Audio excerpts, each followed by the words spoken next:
Alors, bonjour à tous. Je vous fais une petite vidéo. Je dois avouer que le sujet dont je vais parler n'est pas facile à aborder. Donc, je vais lancer pour les éditions du Zébricorne un appel à témoins pour un phénomène qui touche particulièrement les autistes, Asperger, hypersensibles, zèbres, grosso modo, ça concerne un peu tous les atypiques, puisqu'on m'a fait la remarque dans un groupe que c'était un groupe de HP et non un groupe d'Asperger. Bon, je dois vous avouer que je ne fais pas une énorme différence entre toute cette catégorie de gens dont je fais partie et qui sont extérieurs à la norme, parce que ici nous avons tous un point commun qui est très particulier et qui est largement, disons, peu évoqué. Ce sont les petites agressions dont nous sommes régulièrement l'objet. Par des petites agressions, je veux parler de tentatives d'arnaque, de comportements déplacés, de grossièreté, d'insinuations douteuses. Bien souvent, comme nous ne sommes pas très regardants avec les relations sociales, ces agressions, on ne les perçoit pas au moment où elles se produisent pour la première fois. Et du coup, les personnes qui ont ce genre de comportement repèrent très facilement dans une personne hypersensible euh, une cible facile. Et par conséquent, les agressions se multiplient et elles atteignent parfois euh, un point où il est impossible de ne pas réagir. Et le problème, c'est qu'à ce moment-là, il est généralement trop tard. Ce que je veux dire par là, c'est que la réaction suscite un conflit qui devient alors ingérable en très peu de temps.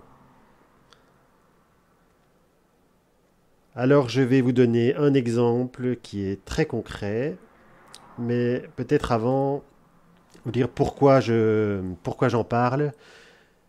C'est parce que j'ai décidé de lancer donc pour les éditions du Zébricorne un appel à témoins à toutes les personnes hypersensibles, autistes, zèbres, et etc.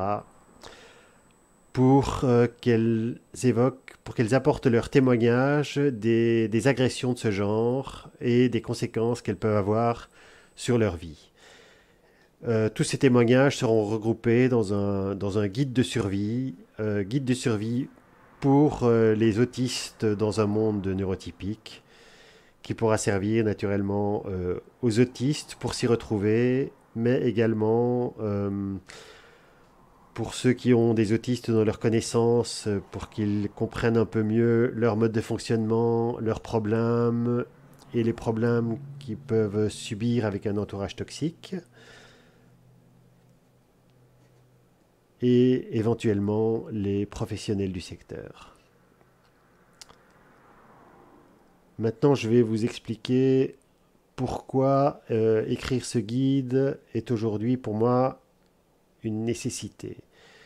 Et pour ça, je vais vous évoquer un problème qui est très personnel, très pénible et qui a des conséquences graves sur ma vie actuelle.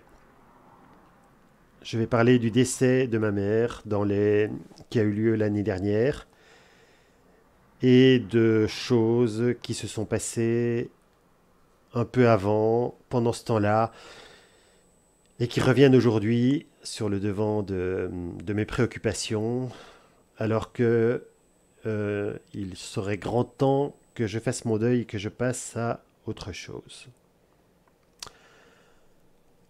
En 2021, mars-avril 2021, alors que ma mère était alitée et que des aides familiales venaient régulièrement s'occuper d'elle, j'avais pris l'habitude de ne pas intervenir pendant leur présence afin d'éviter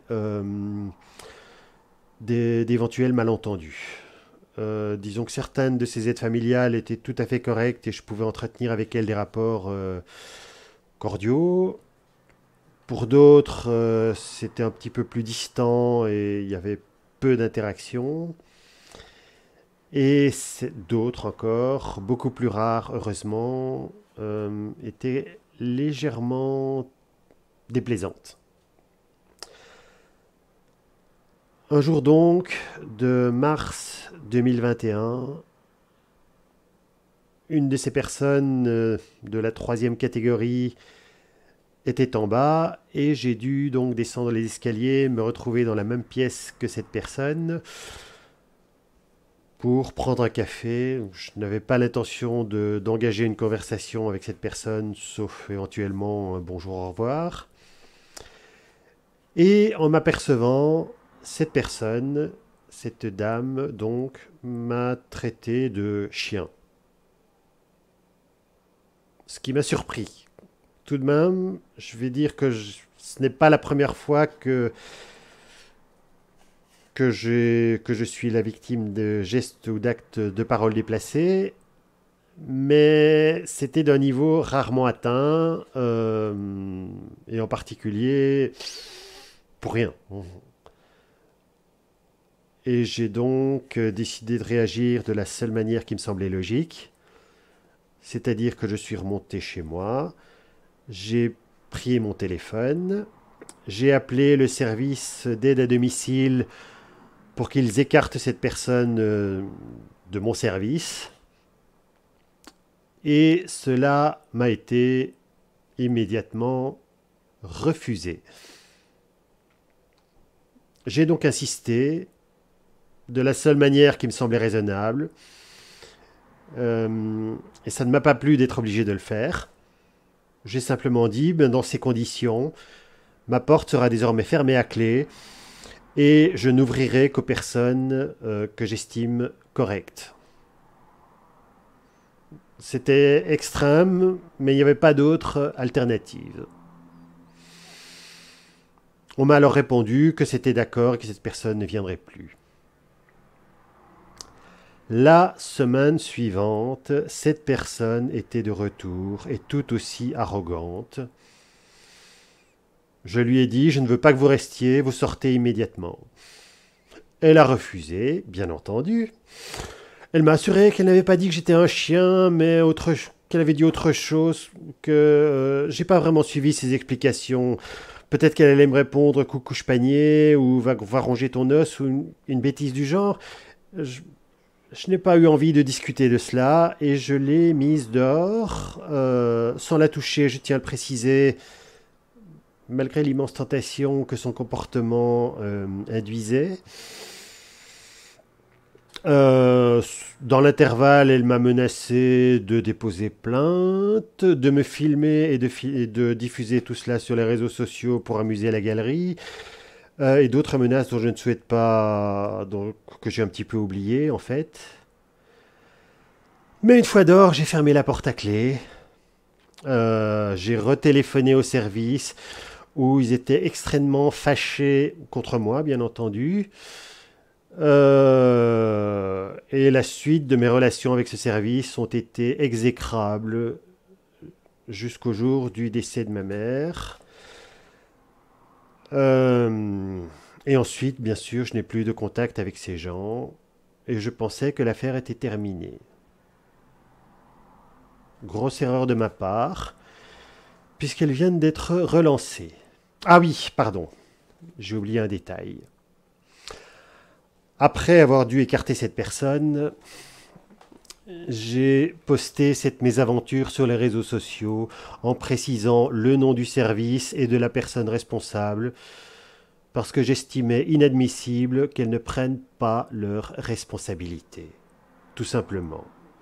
Dans ce genre de situation, les services n'étaient a priori responsables de rien, sauf s'il prend le parti des harceleurs. Et dans ce cas, il est entièrement responsable de tout ce qui se passe avec son personnel. Bien sûr, ils n'ont pas apprécié mon intervention, ils ont agi de manière détournée pour m'emmerder, d'une part, en appelant ma sœur pour qu'elle me dise à quel point ils étaient bienveillants, ensuite en appelant les modérateurs de certains groupes Facebook que j'avais postés pour que j'en sois retiré. Par la suite, comme je vous l'ai dit, je n'ai plus eu affaire à ces gens-là et j'ai tout simplement oublié leur existence. Jusqu'au mois dernier. Euh, oui, le mois dernier, c'était donc en juin 2022. En juin 2022, il y a eu une braderie à Hirschonway, juste à côté de chez moi. Je me suis donc rendu avec quelques livres sous le bras et j'ai annoncé à l'avance ma présence sur les réseaux sociaux locaux. Et bien sûr, je suis retombé sur les groupes dont j'avais été discrètement exfiltré. Je m'y suis réinscrit pour pouvoir poster l'information, ce qui s'est fait sans le moindre problème. La braderie a eu lieu le 19 juin. Le 22 juin, une personne s'est rendue à la police pour me dénoncer pour un acte réellement crapuleux. On m'accuse d'être la cause du décès de ma mère par des mauvais traitements qui ne sont pas précisés dans la convocation que j'ai reçue la semaine suivante, mais apparemment c'est quelque chose d'extrêmement grave. Quelque chose qui pourrait entraîner une privation de liberté d'une durée... Enfin, j'ai pas regardé la durée exacte, ça pourrait être quelques jours, un an, peu importe. Le fait est que juste après m'avoir retrouvé sur les réseaux sociaux, ces gens qui m'avaient emmerdé pendant un an, qui m'avaient emmerdé pendant quelques temps et dont je n'avais plus de nouvelles pendant un an, se sont rendus compte que j'existais toujours et qu'il y avait toujours moyen de m'emmerder. C'est un service dont je ne citerai pas le nom, mais qui aura en tout cas toute sa place dans ce recueil de témoignages que je compte sortir en 2023 et que j'espère voir accompagné de d'autres témoignages similaires parce que je constate depuis longtemps, mais je dois dire qu'aujourd'hui, c'est la première fois que j'en suis témoin de manière aussi évidente, euh, que les comportements inappropriés, enfin, je ne peux plus dire inappropriés, c'est à ce niveau-là, ça devient tout simplement monstrueux. Et ces comportements, apparemment, sont approuvés par des gens qui sont censés être en relation avec des gens ordinaires, avec des gens qui ont des difficultés, et ça ne peut pas continuer. Voilà. Par conséquent, je lance un appel aux hypersensibles, autistes, atypiques, etc., pour qu'ils m'apportent eux aussi leurs témoignages, et tous ces témoignages seront regroupés et accessibles à tout le monde. Naturellement, les noms des harceleurs et des sociétés qui les emploient ne seront pas cités explicitement pour éviter les trop nombreuses poursuites que cela pourrait entraîner. Mais le recueil de témoignages, lui, doit absolument sortir. Merci d'avoir écouté cette vidéo jusqu'au bout. C'est un thème déplaisant à aborder, mais ça devait être fait.